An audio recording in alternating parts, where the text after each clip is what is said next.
when we rise from Ruku, we say, Sami Allahu liman hamida, that Allah hears him who praises him.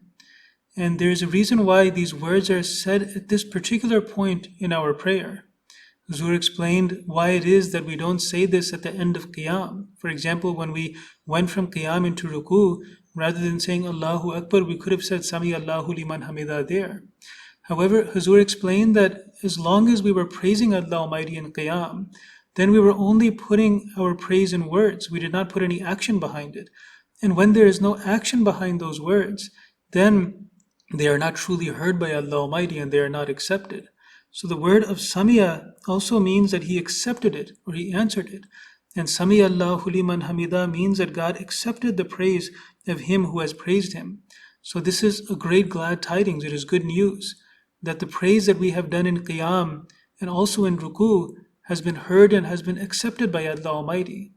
However, that acceptance can only come after we have praised Allah Almighty in words and then also put that praise into action, and that action being the posture of Ruku.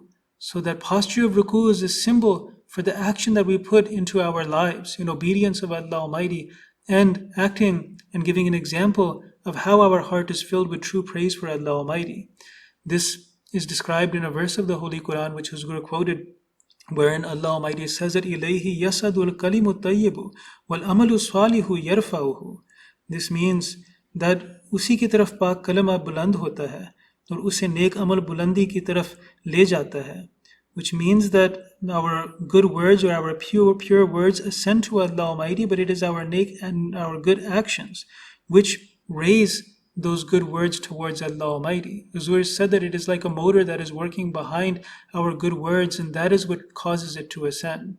So this is a principle that applies throughout our lives, and it is a principle that is taught to us repeatedly in the observance of prayers, that lip service by itself is nothing, but action, even the symbol of action in prayer, is what results in the glad tiding of Sami Allahu liman hamida, that Allah has heard and has accepted the praise that you have done in your qiyam and in your ruku.